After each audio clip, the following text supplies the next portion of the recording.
Hey guys, it's Ben the Coin Geek at Old Pueblo Coin in Tucson, Arizona. Happy Memorial Day. Let's talk coins a little bit. And first, a couple of things just to make you realize before we talk about Memorial Day, coin collecting, and all kinds of stuff. Oftentimes, I'll do a live stream on days like today, but today we're doing kind of a canned live stream. So I'm going to have some fun with y'all, and hopefully you guys will enjoy. Just a heads up for those of you who are watching this, I will be at the Long Beach Coin Show in June 6th, 7th, and 8th. Table 845. Basically, just head back towards the cards section, and right before you get to the baseball cards and football cards, I'm back in the center there somewhere.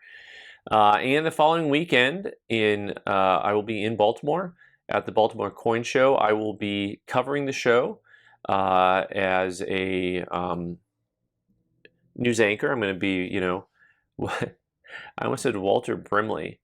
That is not a news anchor. Let me just make some more stuff up. But I am going to be covering it. I'm excited to cover it. As a coin news personality. There we go. And we're going to put a lot of content on the Coin Geek Instagram account and do lots of interviews and other things from Baltimore. And hopefully that'll go well. So the big question, of course, about Memorial Day is whether you grill meat or not. And that's like a whole thing. Like, not maybe the better question is, what meat do you grill? But Memorial Day actually is born out of the Civil War. First, the thing that is considered the genesis of Memorial Day is shutting down some stores in Waterloo, New York in 1866. And so, of course, today it's recognized generally by Americans as it's a national holiday where we take time and pause and thank our military service people and think of those who have given their lives for us so we have freedom. And I know that I appreciate that very much so. I know in Arizona, especially, more up in the Phoenix region, but there's Pat Tillman had a huge impact on that community. He played football up at Arizona State, and then he was a Cardinal, and then he joined the military after 9/11, right? And so there's people like that everybody knows, and then there's your uncle, your cousin, your friend that nobody knows. And so today we honor all of them. So thank you to all of you who support your military families. It's such a big thing, man. Like, if you're not around, your family's not around, and you're at home with the kids. Just it's I couldn't imagine the lifestyle, and I'm thankful for everyone else doing that. And thankfully, there's no draft, and if there were, they wouldn't take me because, unless you need someone to look at coins for you, right? So speaking of, but really though, speaking of military and drafts and coins, honestly though, one of the fun things, and most of you guys I know focus on U.S., but a lot of you guys really like international coins that are not American, whatever you want to call it. Some of my favorite pieces are war related, whether it's paper money or coins. There are different emergency issues circulating around, most commonly known for us, circulating around World War I and World War II, where oftentimes there was special script made locally. But also in the Americas, in the U.S., the same thing happened. So where you had what we call Notgeld, especially after World War I, moving into the 1920s in parts of Europe, especially Germany and Austria, you had special localized currency, little pieces of paper that they would hand around and spend. You had the same thing in the 30s during the Great Depression in America, where you had local currencies that would pop up. And of course, that was so the same things have happened over time, whether it was because of an economic collapse because of military action, general economic collapse, or just the necessity of not having local currencies, right? So the importance of having specie of coin and metal has always there's always been a need or demand for that in modern times. So lots of fun paper money items that you can see and collect come from when there was a shortage of specie or shortage of metal. So you'll see a lot of that in the early America 1800s, where you could go around and you find local script. That was not necessarily because there was a war or a famine or anything, but it's just there's no metal. And so lots of times these are basically promissory notes of some portion of some kind, just some type of a local endeavor to have something you could trade, right? And then you even had the same thing when you got into the early 1900s and you got into the mining communities and other communities. But I always think of the mining communities being here in Arizona, where, you know, where Tennessee Ernie Ford would proudly tell you that I owe my soul to the company store, because you had the company stores doing the same thing. So you think about all the things that we consider to be money, and or a lot of people don't consider to be money actually, but I do. And I find one of the things that's most fascinating and enjoyable about coins and coin collecting is just the fact that historically you have just the tie-in with humanity and what happens when you get together and need a way to share, you need a way to transact, you know, you need a way to keep track of. So, you know, lots of times at the old Western stores, they literally had a ledger that would just be pluses and minuses to keep track of some of this stuff. And so the script, the local scripts that people would use kind of replaced that, so that you didn't have to go all the way into town to the one trading post and have a guy keeping track of wheat and flour. Instead, you're given, you know, you'd have individual units you could just trade and barter with, because everybody kind of understood, okay, you're good for it, you can do this, right? So anyway, Memorial Day spurs on lots of interesting conversations for me about coins and paper money, because I just think about all those things that are wrapped into the history of what happens around people when they don't have the way of transacting. So Memorial Day came out of the Civil War, full circle here, and we'll put a pin in this conversation. Full circle, I think of the Civil War tokens, right? Something that transacted very frequently, were private issue. And I also think about fractional currency, which came out and was because of the specie shortage, the silver and gold and copper shortage right after, at the end of the Civil War and moving forward, right? So that is just like so much fun. What's so much fun about collecting coins is all the history.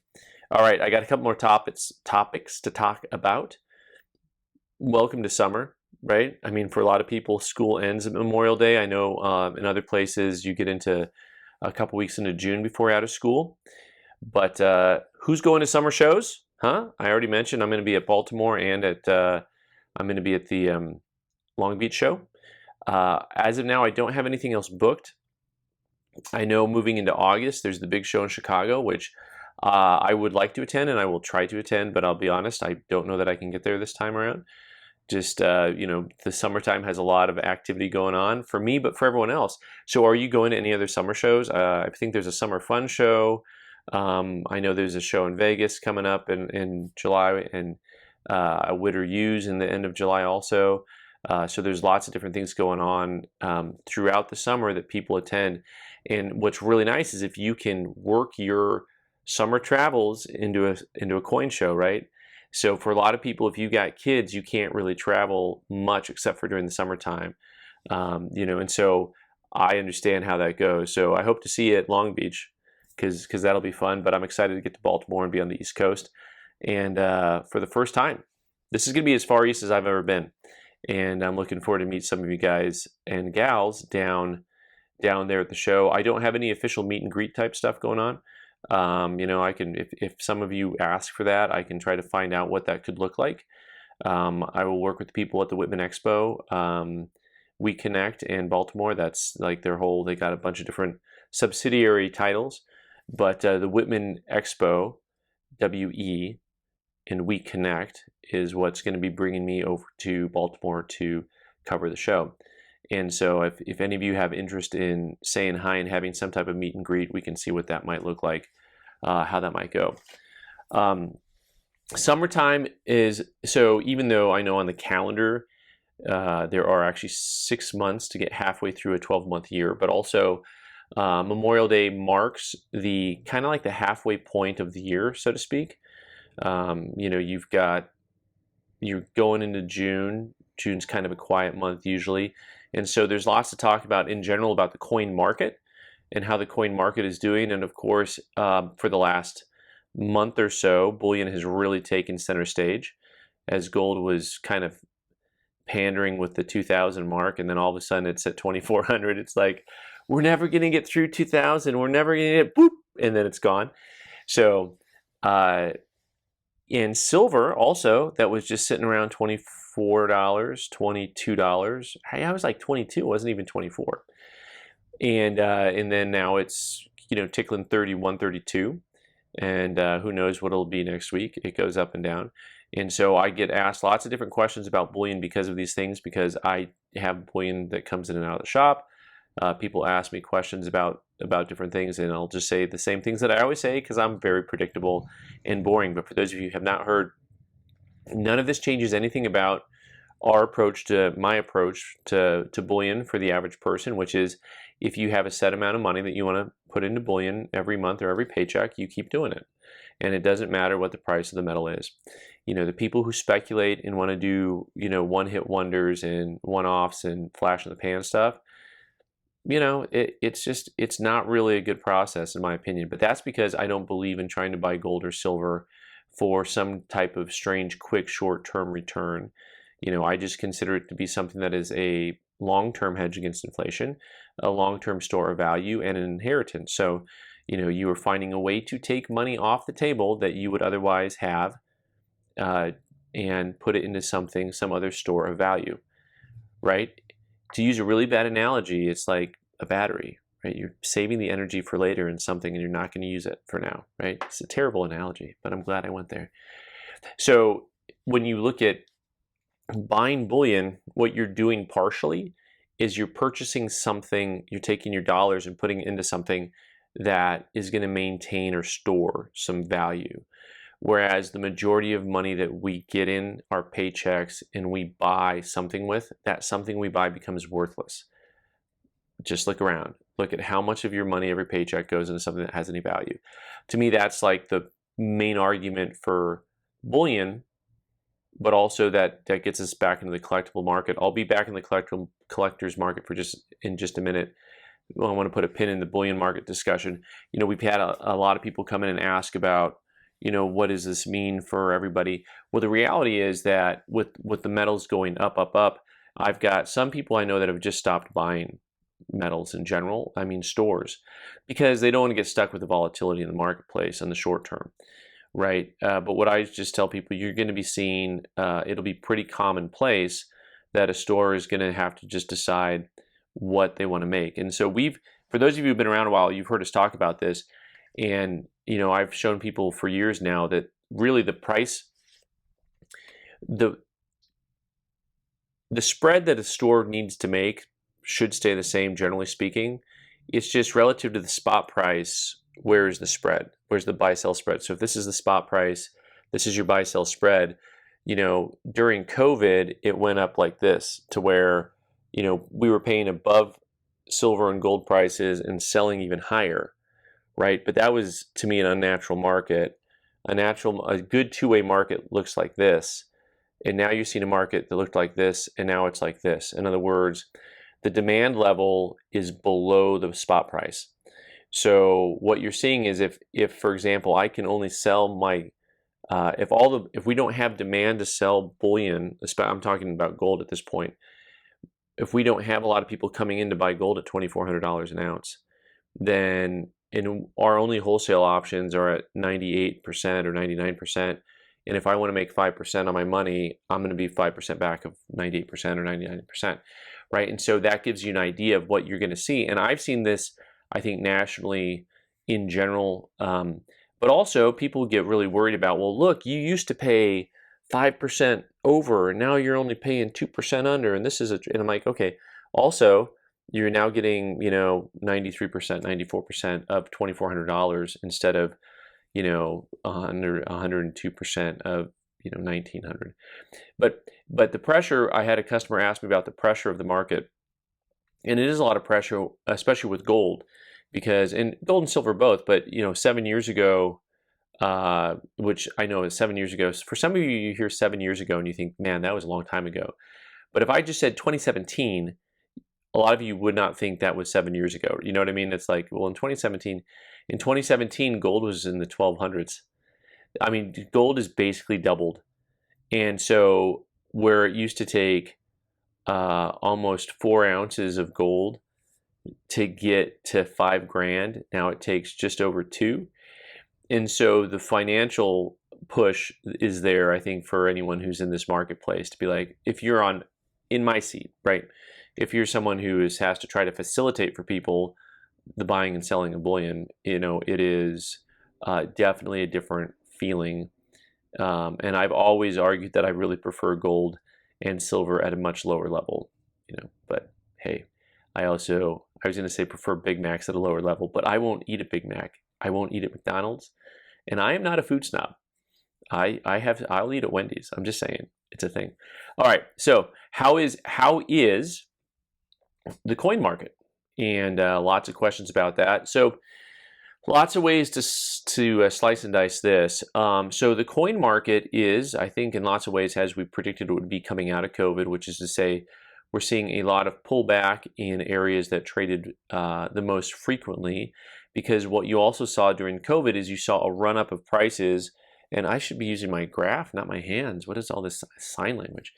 So we saw a really hard, fast run-up in things that trade the most frequently, namely Morgan dollars. And so we saw GSA dollars, Carson City dollars, going from $175, $200 up to like $400.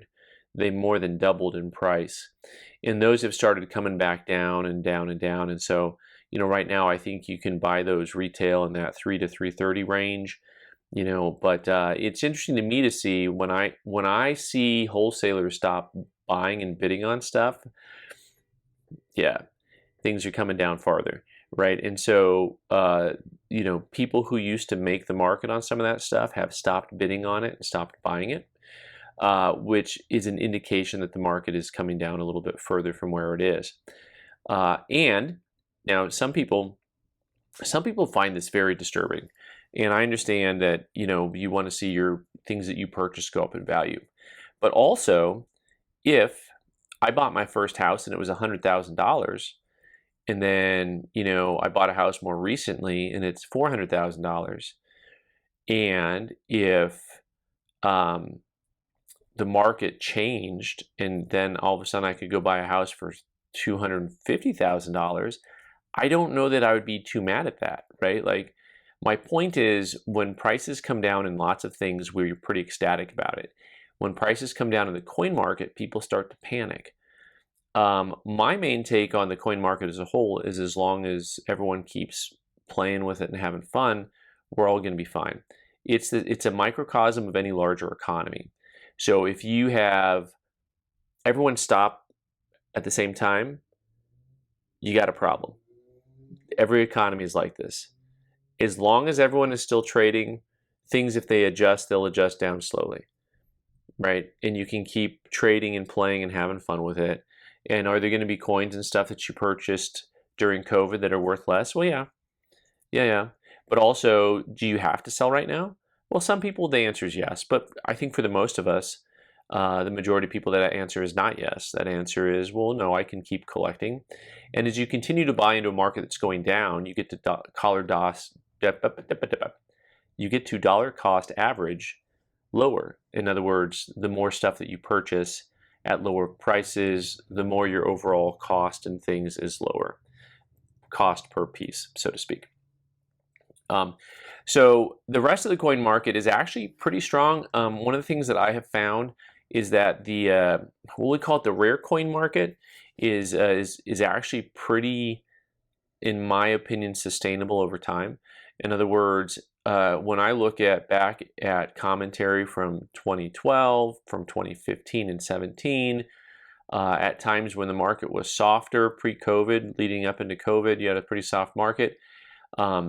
There were two schools of thoughts. One was that the coin market is going to completely collapse. But on the other end, anyone who was in the coin market for really nice quality coins said the same thing over and over again for decades. It's hard to get good quality coins. So, and I think that that is just the case in the market, which leads me to discussing finding quality within whatever you collect and just purchasing things. I generally tell people to have a plan. Otherwise, you just get like me and you buy, toys and anything that you see that you like. But having a plan is good. But also, when you specialize in any given area, you start to learn the difference between what a common coin looks like and something that is just a dinger, right? You look at the coin, you're like, this coin is fantastic. And so be ready to purchase something that's unique or has high eye appeal. Just be ready for it, right? That is knowing what quality looks like. So for those of you who are new to the market, this takes a long time, because when you're new to the market, what you do is you just really get stuck on this stuff up here, this part, and you need to learn. You need to see this part, the grade. You need to be able to look at the grade of the coin, and then look at the coin, and look at a bunch of them. And especially like if you're at a show or at a shop, if you can get 5 or 10 coins that are the same grade, beautiful. And ask questions of the dealer. If you got a local coin shop, ask questions of the dealer. But also, just look and see which coin you think looks the nicest, because one of the coins is going to look the nicest, right? I mean, be your own CAC, be your own eye appeal control person. Take the time to look at a lot of different coins and establish for yourself what you like, but do ask the questions to find out what other people like, because it does matter to some extent, understanding that, if you like a coin that's been polished and cleaned and no one else does, well, let's just make sure you're buying it at the right price point, So anyway, the coin market is, I think, still very strong for coins that are high eye appeal, and especially coins that I think I would call less than $2,000. There's a price point in there somewhere. I don't want to say I've always ascribed it to the price point of gold, but if I think a coin costs less than an ounce of gold, then there's something that's doable.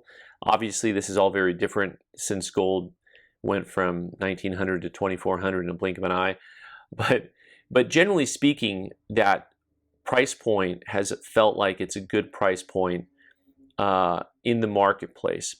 And and understand when I say that, I'm not saying all the coins that are $1,800 to $2,000. I mean, I'm talking about a ton of coins that are going to be in that $200, $500 range, and then higher into some of the more expensive coins beyond there. All of those coins seem to be like they're going to be in strong demand for a while. So, notwithstanding the end of the world, but hey, we had fun, right? I mean, we had fun collecting coins. If the world ends, let's be positive, folks. Let's have some fun. All right, so I hope everyone has a wonderful Memorial Day. Thanks for hanging out with me today in my not live stream. You can always, of course, leave your comments. I hope you all have a good time. Thanks again for everyone who's served and your families that have served and sacrificed for the rest of us, so we can collect coins, for crying out loud. Like, who does that? I'm Ben the Coin Geek. You can subscribe by clicking on the owl button in the corner and watch more videos on the right side of the screen. Thanks.